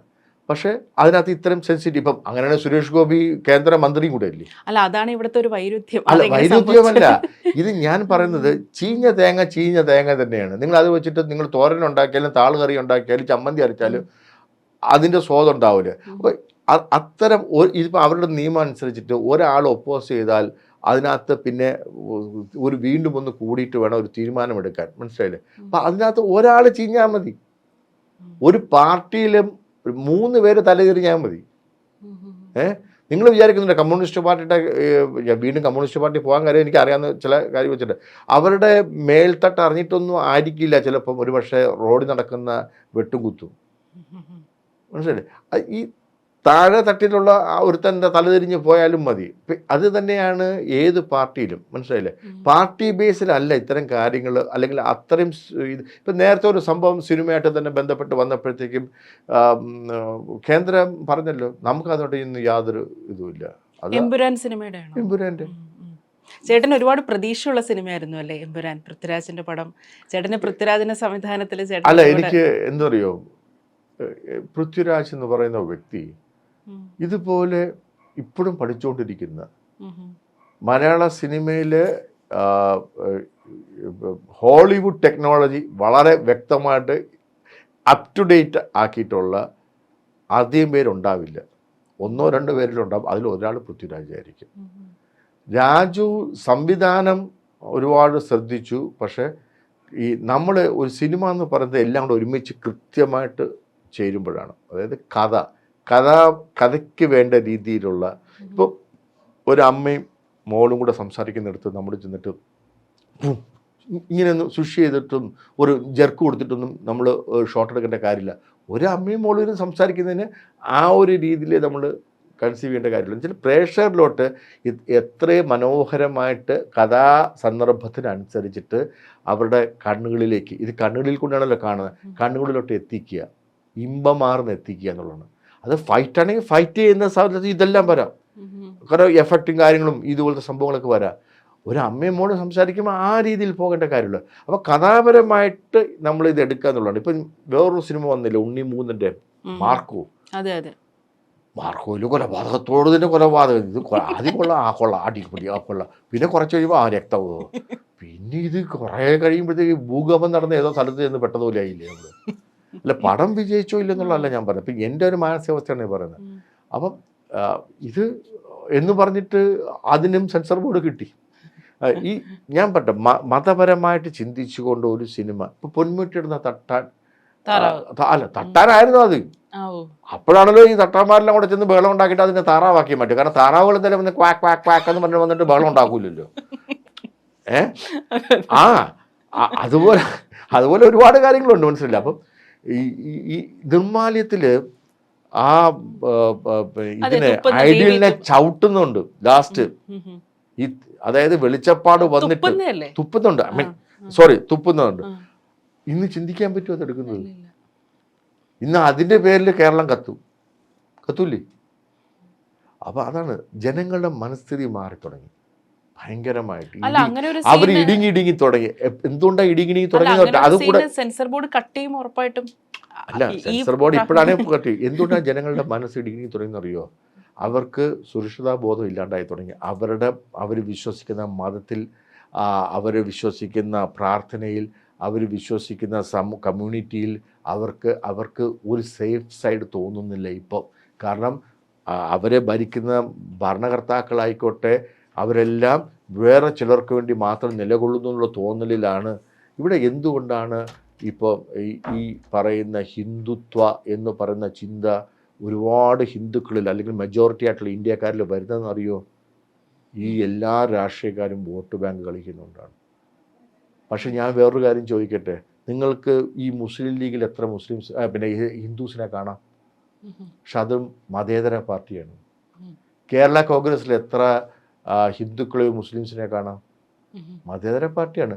BJPയിൽ എത്ര മുസ്ലിംസ് ഉണ്ടെന്നറിയോ? എത്ര ക്രിസ്ത്യാനികളുണ്ടെന്നറിയോ? ഇന്ന് തോറ്റുപോയ ആളുൾപ്പെടെ BJPക്ക് വേണ്ടി ഇന്നിപ്പോൾ തോറ്റില്ലേ? അതുൾപ്പെടെ എത്ര ക്രിസ്ത്യാനികളുണ്ടെന്നറിയോ? പക്ഷെ അത് വർഗീയ പാർട്ടിയാണ്. അപ്പോൾ ചിന്താഗതി മാറ്റുക എന്നുള്ളതാണ് പ്രധാനം. അല്ല, നമുക്ക് ഈ ചിത്രം ഉണ്ടല്ലോ, Janaki versus state of Kerala, നമുക്കെല്ലാം പ്രതീക്ഷയോടെ നോക്കുന്ന ഒരു ചിത്രമായിരുന്നു. അപ്പോൾ അതിനിങ്ങനെ ഒരു അവസ്ഥ വരുമ്പോൾ അതിനിപ്പോൾ എങ്ങനെയാണ് നിങ്ങൾ എന്തുകൊണ്ട് സുരേഷ് ഗോപിയുടെ അഭിപ്രായം ചോദിക്കുന്നില്ല? നിങ്ങൾ അഭിനയിച്ച സിനിമയല്ലേ ഇത്? നിങ്ങളല്ലേ കേന്ദ്രമന്ത്രി? നിങ്ങൾ എന്നിട്ട് ഇതിനകത്ത് എന്താ ഒരു അഭിപ്രായം പറയാത്തത്? എന്താണ് അഭിപ്രായം പറയാത്തത്? ചേട്ടൻ BJPയിലായതുകൊണ്ടാണ് ഞാൻ ചോദിച്ചത്. BJP എന്നുള്ളൊരു പ്രശ്നം വരുന്നില്ല അവിടെ. അത് BJPയുടെ ഒരു വിഷയമല്ല. ഇത് ഒരു കമ്മിറ്റി, അതായത് അവിടുത്തെ സെൻസർ ബോർഡ് കമ്മിറ്റി അംഗങ്ങൾ. ഇത് ഇവിടെ നിന്ന് മാറ്റി ഇനി അത് ഡൽഹിയിലോട്ട് അയക്കാം, വേറെ ഏത് സ്റ്റേറ്റിൽ വേണമെങ്കിലും അയക്കാം. ഏത് സ്റ്റേറ്റിൽ നിന്ന് വേണമെങ്കിലും ഇത് വൺസ് ഓഫ് അത് കഴിഞ്ഞാൽ അത് ഓക്കെയാണ്. അത് സെൻസർ ബോഡി ഇപ്പം കേരളത്തിൽ തന്നെ സെൻസർ ചെയ്യണമെന്നൊക്കെ ഉണ്ടെങ്കിൽ പറ്റിയില്ലെങ്കിൽ you can go to Delhi. Janaki എന്നുള്ള പേരിലൊക്കെ അതൊക്കെ വളരെ വർഗീയമായിട്ട് വളരെ ഇടുങ്ങി ചിന്തിക്കുന്ന ഒരു ചിന്താഗതിയായിട്ടാണ് എനിക്ക് തോന്നിയിട്ടുള്ളത്. അത് എൻ്റെ വ്യക്തിപരമായ അഭിപ്രായമാണ്, പാർട്ടിയുടെ അഭിപ്രായമല്ല. പാർട്ടിയിലെ ആൾക്കാരും ചിന്തിക്കുന്നവരൊന്നും അങ്ങനെ ചിന്തിക്കുമെന്ന് ഞാൻ വിശ്വസിക്കുന്നില്ല. പക്ഷേ അത് ഞാൻ പറയുമ്പോഴും BJPയിലാണെന്ന് പറയുമ്പോഴും നിങ്ങൾ വിചാരിക്കുന്നുണ്ട് വേറെ ഏതെങ്കിലും ഒരു മതത്തിൻ്റെ പേരിലുള്ള ഇങ്ങനെ ഒരു പേരിനകത്ത് ഇങ്ങനെ വളരെ സുഖകരമായിട്ട് ഇത് നടക്കുമെന്ന് വിചാരിക്കുന്നുണ്ടോ? നടക്കില്ല. ഇത് അവിടെയാണ് ഞാൻ പറയുന്നത്, എല്ലാവരും ഉള്ളിൻ്റെ ഉള്ളിലോട്ട് ഇങ്ങനെ ചുരുങ്ങി തുടങ്ങി, ചിന്താഗതിയിലും എല്ലാം അതിൻ്റെ വിഷയങ്ങളാണിത്. ഇപ്പോൾ ചേട്ടൻ അമ്മ സംഘടന, ഇപ്പോൾ എനിക്ക് തോന്നുന്നു ചേട്ടൻ ഇവിടെ വന്നത് തന്നെ അവിടുത്തെ മീറ്റിംഗ് കഴിഞ്ഞിട്ടല്ലേ വന്നത്? അമ്മയുടെ മീറ്റിംഗ് ഇന്നലെയായിരുന്നു. ഇപ്പോൾ നമ്മൾ കണ്ടായിരുന്നു മോഹൻലാലിന് പ്രസിഡന്റ് ആവാൻ അദ്ദേഹത്തിന് താല്പര്യമില്ല, പക്ഷേ ചേട്ടനടക്കമുള്ള എല്ലാവരും ലാലേട്ടൻ തന്നെ പ്രസിഡന്റ് ആവണമെന്ന് ആഗ്രഹിക്കുന്നുണ്ടെന്ന് വാർത്തയൊക്കെ നമ്മൾ കണ്ടായിരുന്നു. മാത്രമല്ല 3 മാസത്തിനകം വീണ്ടും തെരഞ്ഞെടുപ്പ് വരാൻ പോവുകയാണെന്ന്. എന്താണ് കാരണം? ലാലേട്ടൻ തന്നെ പ്രസിഡന്റ് ആവണമെന്നാണ് എല്ലാവരുടെയും ആഗ്രഹം അല്ലേ? അതെന്തെന്നറിയോ, നമ്മളിപ്പോൾ ചില ഐഡിയൽസ് ഉണ്ട്, നമ്മൾ അങ്ങനെ വലിയൊരു രൂപ അവരെടുക്കുന്ന പ്രയത്നങ്ങൾ, അവരെടുക്കുന്ന സ്ട്രെയിനിന് നമുക്ക് വിശ്വാസമുണ്ട്. ഇപ്പം ലാൽ സാർ ഒരു കാര്യം പറഞ്ഞാൽ ആരെങ്കിലും കേൾക്കാതിരിക്കുമെന്ന് വിശ്വസിക്കുന്നുണ്ടോ മലയാള ഇൻഡസ്ട്രിയിൽ? അങ്ങനെയുള്ള ആൾക്കാർ ആരെങ്കിലും എൻ്റെ തലപ്പത്തെന്ന് വിശ്വസിക്കുന്നുണ്ട്. ഇന്നലെ ഉച്ചവരെയും ഈ അഡോക് കമ്മിറ്റിയെ തന്നെ മുന്നോട്ട് കൊണ്ടുപോയിക്കൊണ്ട് 2 പേരെ തിരഞ്ഞെടുത്തുകൊണ്ട് പുതിയ കമ്മിറ്റി ഉണ്ടാക്കുന്നുള്ള ധാരണ തന്നെയായിരുന്നു. പക്ഷേ നോക്കൂ, ഒരു ജനറൽ ബോഡിയിൽ പകുതി വന്നവരിൽ പകുതി താഴെ വന്നുള്ളൂ. ഓക്കെ, ഈ പറയുന്ന പുതിയ യുവതലമുറയൊന്നും വളരെ ചുരുക്കമേ അവിടെ കാണാൻ സാധിച്ചുള്ളൂ. വന്നവരും കേട്ടോ, ഒരുപാട് പേര് വന്നു, പക്ഷേ വളരെ ചുരുക്കമേ കാണാൻ പറ്റുള്ളൂ. അവരിൽ തന്നെ പകുതിയോളം പേര് ഉച്ച കഴിഞ്ഞിട്ട് ഭക്ഷണവും കഴിഞ്ഞ് പോയി. പലയിടത്തും എത്തേണ്ടവരായിരിക്കും, കോഴിക്കോടും ദൂരെ നിന്നൊക്കെ വന്നിട്ടുള്ളവരുണ്ടല്ലോ. പക്ഷെ അപ്പം പിന്നെ എങ്ങനെ ഒരു തീരുമാനം എടുക്കും? അപ്പോൾ അത് ലാൽ സാറിന് മാനസികമായിട്ടൊരു സങ്കടം ഉണ്ടായി. കാരണം ഇത്രയും പേര് വെച്ചിട്ട് ഇപ്പോൾ അവിടെ ഇരിക്കുന്നവർ വെച്ചിട്ട് മാത്രം ഒരു തീരുമാനം എടുക്കാൻ നോക്കില്ല. എന്തുകൊണ്ടാണ് ഇലക്ഷൻ വേണ്ടെന്ന് വെച്ചെന്ന് പറഞ്ഞാൽ ഇവരെ നമ്മൾ 3 വർഷത്തേക്ക് തിരഞ്ഞെടുത്താണെന്നേ. ഒരു പ്രത്യേക ഒരു സംഭവത്തിൻ്റെ പേരും പറഞ്ഞുകൊണ്ട് പെട്ടെന്ന് വന്ന ഒരു ആവേശത്തിൻ്റെ പുറത്ത് എല്ലാവരും കൂടെ കൂട്ടരാജ്യം വെച്ചിട്ട് പോയിട്ട് നമുക്ക് അവരെ വിശ്വാസമുള്ളതുകൊണ്ട് 3 വർഷം അവർ നടത്തും എന്നുള്ള വിശ്വാസമുള്ളതുകൊണ്ടല്ലേ അവരെ ഏൽപ്പിച്ചത്. അതുകൊണ്ട് അവർ തന്നെയാണ് ഇതിൻ്റെ തലപ്പത്തൊക്കെ ഉണ്ടായിരുന്നത്. എക്സെപ്റ്റ് ഈ സെക്രട്ടറി സ്ഥാനത്ത് നിന്ന് സിദ്ദിഖ് രാജിവെച്ചത് ഒഴിച്ചാൽ ബാക്കി എല്ലാവരും ഉണ്ടായിരുന്നു. അതിനകത്ത് ഉണ്ണിമുഖൻ തന്നെ പേഴ്സണലായിട്ട് ചില കാരണങ്ങൾ കൊണ്ട് ട്രഷറായിട്ട് തുടരാൻ ഒക്കില്ല എന്ന് പറഞ്ഞ് അതിനൊരാൾ, പക്ഷേ ഈ മെമ്പർമാരിൽ ഒരാളായിരിക്കും, പക്ഷേ ട്രഷറർ സ്ഥാനത്ത് നിന്ന് എനിക്ക് വേണ്ടെന്ന് പറയുമ്പോൾ വേറൊരു ആളെ ട്രഷറർ സ്ഥാനം എത്തിക്കുക, ഒരു സെക്രട്ടറി തിരഞ്ഞെടുക്കുക, ഈ പ്രശ്നമേ ഉണ്ടായിരുന്നുള്ളൂ. പക്ഷേ അൺഫോർച്യുനേറ്റ്ലി അത് തിരഞ്ഞെടുക്കാൻ പറ്റുന്ന ഒരു ആൾബലം അല്ലെങ്കിൽ അംഗബലം ഉണ്ടായിരുന്നില്ല. ഒരു ഇലക്ഷന് പോവുകയാണെങ്കിൽ ഇനി 3 മാസം കഴിഞ്ഞിട്ട് 3 മാസം കഴിയുമ്പോൾ വീണ്ടും ഇവരെല്ലാവരും വീണ്ടും പറയണം. ഈ ചെലവുകളാണ് ഞാൻ പറയുന്നത്. അതാണ്. അല്ല, മാത്രമല്ല ഈ പലപ്പോഴും ഇവർക്ക് പരസ്പരം നമ്മൾ ഈ സാധനം ഗെറ്റ് ടുഗദേഴ്സ് ഒക്കെ വെക്കുമ്പോൾ നമുക്ക് നമ്മളെ സുഹൃത്തുക്കളെ കാണാം, എല്ലാവരെയും കാണാം. അല്ലാതെ പരസ്പരം കണ്ടുമുട്ടുക എന്നതിനപ്പുറത്തായിട്ട് ഇവർ ഈ നേരിടുന്ന പ്രശ്നങ്ങളുണ്ടല്ലോ. ഈ പലപ്പോഴും ഈ പലരും ഈ അമ്മയെന്ന് പല നടിമാരും രാജിവെച്ച് പോയത് തന്നെ ചിലര് അമ്മയ്ക്ക് വാക്കുകളുടെ അർത്ഥങ്ങൾ പറയുമ്പോൾ മാറുമ്പോണ്ടല്ലോ, അതെ. അത് ഒരുപാട് ഭർത്തന്മാർ, വളരെ കുറച്ച് പേരെ പോയുള്ളൂ. ചിലര് രാജിവെച്ച് പോയത് അമ്മയ്ക്ക് ആൺമക്കളോടാണ് സ്നേഹം കൂടുതൽ, പെൺമക്കളോട് അത്ര സ്നേഹം ഇല്ല എന്നുള്ള പരാതി പറഞ്ഞിട്ടൊക്കെ ആയിരുന്നു ചിലര് അതിൽ ഒരു നടിയുണ്ടല്ലോ, ഈ അമ്മയെന്ന് വിട്ടുപിരിഞ്ഞിട്ട് വീട്ടില് മത്തി വറുത്തതിന്റെ ഒരു കഷ്ണം കുറഞ്ഞു പോയി ഞാൻ ബഹളം ഉണ്ടാക്കിയ ആളെന്നൊക്കെ പറഞ്ഞു. നിങ്ങൾക്ക് ഓർമ്മ ഉണ്ടോന്നൊന്നും എനിക്കറിയില്ല. അപ്പൊ അങ്ങനെയൊക്കെ ചിന്തിക്കുന്ന മത്തി വറുത്തതിന്റെ കണക്കും വെച്ചിട്ടാണ് ഈ അമ്മയുടെ കണക്ക് പറയാൻ പറ്റുന്നെങ്കിൽ നമുക്കൊന്നും പറയാൻ സാധിക്കില്ല. മനസ്സിലെ അങ്ങനെ അമ്മയ്ക്കൊരു വേർതിരിവൊന്നുമില്ല അവിടെ എല്ലാം. അങ്ങനെയാണെങ്കിൽ എങ്ങനെയാണ് ഈ ബോർഡ് അംഗങ്ങളായിട്ട് വരുന്നതിനകത്ത് പെണ്ണുങ്ങൾ വരുന്നത്? എത്ര പെണ്ണുങ്ങളുണ്ട് അവിടെ? തീരുമാനം മുഴുവൻ പുരുഷന്മാരാണ് എടുക്കുന്നത് എന്നുള്ളൊരു ആരോപണം ഇപ്പോഴും ഉണ്ട്. എന്നാ പിന്നെ ഇലക്ഷൻ വെക്കുമ്പോൾ ഇവർക്ക് നോമിനേഷൻ കൊടുക്കാൻ മേലേ?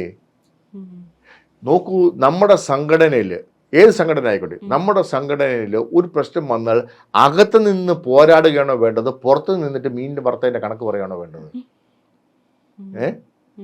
അകത്ത് നിന്ന് പോരാടണ്ടേ? അതല്ലേ വേണ്ടത്. അതിന് കഴിവില്ലെങ്കിൽ, അല്ലെങ്കിൽ സമയത്തിന് നോമിനേഷൻ കൊടുക്കാൻ പറ്റിയില്ലെങ്കിൽ, അല്ലെങ്കിൽ എനിക്ക് അങ്ങനെയൊക്കെ പോകാൻ നിൽക്കേണ്ടി ഇപ്പോൾ എൻ്റെ സിനിമ പിന്നെ ഞാൻ എങ്ങനെ ചെയ്യും എന്നൊക്കെ ചിന്തിച്ചിട്ട് പിന്നെ വന്നിട്ട് ഈ കൊതികറവും ഇതൊക്കെ പറയണത് വളരെ ബാലിശമാണ്. അകത്ത് നിന്ന് പോരാടൂ. ഞാനിപ്പോൾ അത് തന്നെയാണ് അന്ന് WCC ഇതിപ്പോൾ ഒരു TV ഡിബേറ്റ് പറഞ്ഞു. നിങ്ങൾ എന്തുകൊണ്ടാണ് അത് കാണിക്കുന്നില്ല? ഞാൻ പാർവതിയോടും രേവതിയോടൊക്കെയാണ് പറയുന്നത്, നിങ്ങൾ അകത്ത് നിന്നിട്ട് നിങ്ങൾ നോമിനേഷൻ കൊടുത്തിട്ട് നിങ്ങൾ ഇലക്ഷന് മത്സരിച്ചിട്ട് നിങ്ങൾ അകത്ത് നിന്ന് പോരാടണം. അവിടെ നിങ്ങളെ കേട്ടില്ലെങ്കിൽ അപ്പോൾ നമുക്ക് നോക്കാമല്ലോ, അല്ലേ? നമ്മൾ ജനറൽ ബോഡിയിൽ ഭൂരിപക്ഷത്തിന് അയക്കുമ്പോൾ നോക്കൂ, ഇതിനകത്ത് ആണുങ്ങളെക്കാളും കൂടുതൽ പെണ്ണുങ്ങളാണ് അമ്മയിൽ അംഗങ്ങൾ. ഏതാണ്ട് 300ഓളം സ്ത്രീകളും 200ഓളം 200 ചില ആണുങ്ങളേ ഉള്ളൂ. പിന്നെ പെണ്ണുങ്ങൾക്ക് പെണ്ണുങ്ങളുടെ വിഷയം പ്രശ്നവും മനസ്സിലായില്ല, പിന്നെ ആർക്കാ മനസ്സിലാക്കുക? അത് ശരിയാണ്. അത് ചേട്ടൻ പറഞ്ഞത് ശരിയാണ്. ചേട്ടൻ ഒരുപാട് അടുപ്പമുള്ള നടനായിരുന്നല്ലോ തിലകൻ സാറ്. ചേട്ടൻ ഒരു ഗുരുസ്ഥാനത്ത് കാണുന്നൊരു നടനായിരുന്നു. അപ്പം അദ്ദേഹവും ഇതുപോലെ അമ്മയായിട്ട് ഒരുപാട് കോൺഫ്ലിക്റ്റ് ഉണ്ടായിരുന്നു, ദിലീപുമായിട്ട് കോൺഫ്ലിക്റ്റ് ഉണ്ടായിരുന്നു. ഒരു ഇൻ്റർവ്യൂവിൽ തിലകൻ സാറ് പറഞ്ഞത് ദിലീപ് വിഷമാണ് എന്നൊക്കെ പറഞ്ഞിട്ടുണ്ടായിരുന്നു. അപ്പോൾ എന്താണ് ഈ തിലകൻ സാറും ചേട്ടനും തമ്മിൽ നല്ലൊരു സൗഹൃദം ഉണ്ടായിരുന്നു? അല്ല, തിലേട്ടനാണ് എന്നെ, തിലേട്ടന് മാത്രം, തിലേട്ടൻ്റെ മക്കളും എൻ്റെ വളരെ അടുത്ത സുഹൃത്തുക്കളാണ്. ഷോബി ആയാലും ഷമ്മി ആയാലും. തിലകേട്ടൻ ആണ് എനിക്ക് ആദ്യമായിട്ട് ഗുരുസ്ഥാനിനെ പോലെ നിന്നുകൊണ്ട് ഒരു ഡയലോഗിൻ്റെ മോഡുലേഷൻ കൊണ്ട് അർത്ഥങ്ങൾ എങ്ങനെ മാറ്റാം. ഒരേ വാക്കുകൾ, ഒരു ഡയലോഗ് തന്നെ അദ്ദേഹം പറഞ്ഞു തന്നിട്ട് അതിൻ്റെ ഓരോ വാക്കിൻ്റെ എവിടെ സ്ട്രെസ് കൊടുക്കുമ്പോൾ അതിൻ്റെ അർത്ഥം എങ്ങനെ മാറുന്നു, അങ്ങനെ ഒരു ബാലപാഠമൊക്കെ പഠിപ്പിച്ചു തന്നൊരു വ്യക്തിയാണ്. എനിക്ക് അദ്ദേഹത്തിനെ ഗുരുസ്ഥാനിനാണ്. അദ്ദേഹം മഹാനായ വലിയൊരു കലാകാരൻ തന്നെയാണ്. ഇപ്പം ഭരത് ഗോപിയേട്ടൻ, തിലകൻ ചേട്ടൻ, വേണുചേട്ടൻ, ഇതുപോലെയുള്ള നമുക്ക് അഭിമാനപൂർവ്വം പറയാവുന്ന കുറച്ച് പേരുണ്ട്. അതല്ല ശാരദാമ്മ, അങ്ങനെയുള്ള നടികളിൽ ഇപ്പം മഞ്ജു, അങ്ങനെ ഒരുപാട് പേരുണ്ട്. ഉർവശി,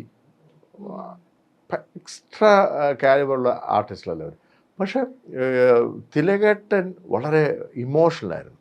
ആർട്ടിസ്റ്റുകളുടെ ഏറ്റവും വലിയൊരു പ്രശ്നം അവർ ഇമോഷണലായിരിക്കും. അങ്ങനെ ആകുന്നത് കൊണ്ട് തന്നെയാണ് പെട്ടെന്നൊരു കഥാപാത്രം കിട്ടുമ്പോൾ അവർക്ക് അത് പെട്ടെന്ന് അതുമായിട്ട് മെർജാകാനും അത് പ്രകടമാക്കാനും പറ്റുന്നത്. പക്ഷേ തിലകൻ ചേട്ടന് അത് എവിടെ പറയാം, എവിടെ പറഞ്ഞുകൂടാ എന്നുള്ളതിനെ പറ്റി അത്രയും പ്രായമുള്ള, അത്രയും പിന്നെ ഉള്ള ഈ അനുഭവ സമ്പത്തുള്ളൊരു മനുഷ്യന് നമുക്കിങ്ങനെ പറഞ്ഞു കൊടുക്കാൻ പറ്റില്ല, നമുക്ക് അപേക്ഷിക്കാനേ പറ്റുള്ളൂ. അങ്ങനെ മമ്മൂക്കയൊക്കെ അദ്ദേഹത്തിനോട് വളരെ താഴ്മയായിട്ട്, തിലകൻ ചേട്ടാ ഞങ്ങളുടെ മൂത്ത ചേട്ടനാണ്, അങ്ങ് ഇങ്ങനെ പറയല്ലേ എന്നൊക്കെ പക്ഷേ സംഘടനയാണ് നമ്മൾ പ്രധാനമായിട്ടും കാണുമ്പോൾ ഒരു പരിധി കഴിയുമ്പോൾ സംഘടനയ്ക്ക് സംഘടനയായിട്ടുള്ള ചില തീരുമാനങ്ങൾ എടുക്കേണ്ടി വരും. അങ്ങനെ എടുക്കേണ്ടി വന്നതുകൊണ്ട് മാത്രമാണ് അദ്ദേഹവും വാശി പിടിച്ചു. അദ്ദേഹം ഒരു പിന്നെ ജനറൽ ബോഡിയിൽ 2 പോലീസുകാരെയും കൊണ്ടുവന്നു. ഒരു ജനറൽ ബോഡിയിലും അംഗങ്ങൾ മാത്രമേ ഇരിക്കാവുള്ളൂ, ബന്ധുമിത്രാദികളെ പോലും ഇരുത്തൂല. അവിടെയാണ് 2 പോലീസുകാർ നോക്കിയപ്പോൾ തിരഞ്ഞെടുപ്പ് അപ്പുറം ഇപ്പുറം എനിക്ക് സുരക്ഷ വേണമെന്നൊക്കെ പറഞ്ഞിട്ട്. അപ്പം നമ്മുടെ സംഘടനയുടെ വിശ്വാസത്തിനും അപ്പം മമ്മൂക്ക വളരെ വൈകാരികമായിട്ട് ചോദിച്ചു, ആരിന്നാണ് സംരക്ഷണം വേണ്ടത്? അങ്ങേ മൂത്ത ചേട്ടനെ പോലെ അനിയന്മാരായിട്ടുള്ള സ്ഥാനത്തേക്കാണ് ഞങ്ങളിൽ നിന്നാണ് അങ്ങേക്ക് സുരക്ഷ വേണ്ടതെന്നൊക്കെ ചോദിച്ചു. പക്ഷെ അദ്ദേഹം ഭയങ്കര അഡ്ഡമ്പൻ്റായിരുന്നു ആ കാര്യത്തിൽ. തിരി കൊളുത്താനും പലരും ഉണ്ടായിരുന്നു. എന്തൊക്കെ പറഞ്ഞാലും സാഹിത്യത്തിൻ്റെ വലിയ തലപ്പത്തിൽ നിന്ന ഇപ്പം മൺമറഞ്ഞു പോയെന്നാലും അവരൊക്കെ ഇതിന് പിന്നെ എണ്ണ ഒഴിച്ച് കത്തിക്കാനേ ശ്രമിച്ചിട്ടുള്ളൂ. ഞാൻ ആരുടെയും പേരൊന്നും പറയാൻ ആഗ്രഹിക്കുന്നില്ല. പക്ഷേ അങ്ങനെയുള്ളവർ, പിന്നെ അതുപോലെ തന്നെ ചില പാർട്ടിയുടെ തലപ്പത്തിരുന്ന ആൾക്കാർ, ഇവരെല്ലാം ഇതിനെ, അതായത് അവരുടെ ഉദ്ദേശം എന്ന് വെച്ചാൽ ഇപ്പോൾ പാർട്ടിയുടെ തലപ്പത്തിൽ നിന്ന് വന്ന ഒരാളുടെ ഉദ്ദേശം ഇതിനെ എങ്ങനെയും ഇതിനകത്തോട്ട് രാഷ്ട്രീയം കലർത്തിക്കൊണ്ട് ഇത് രാഷ്ട്രീയ യൂണിയനാക്കി മാറ്റുക എന്നുള്ളതാണ്. ഇതൊരിക്കലും ഒരു രാഷ്ട്രീയ പാർട്ടിയുടെയോ അല്ലെങ്കിൽ ആ ഒരു പാർട്ടിയുടെ മാത്രമായിട്ടുള്ള യൂണിയനായിട്ടൊന്നും ഒരിക്കലും മാറില്ല. ഇത് അമ്മയ്ക്ക് തുടങ്ങിയതിന് ഒരു ഉദ്ദേശമുണ്ട്. ആ ഉദ്ദേശത്തിൻ്റെ പുറത്ത് മാത്രമേ അമ്മ മുന്നോട്ട് പോവുള്ളൂ. ഇതിനകത്ത് ഒരു രാഷ്ട്രീയ പാർട്ടികൾക്ക് വരാൻ സാധിക്കില്ല, പുറത്തുനിന്ന് ഒരാൾക്കും ഒന്നും അഭിപ്രായം പറയാനും സാധിക്കില്ല.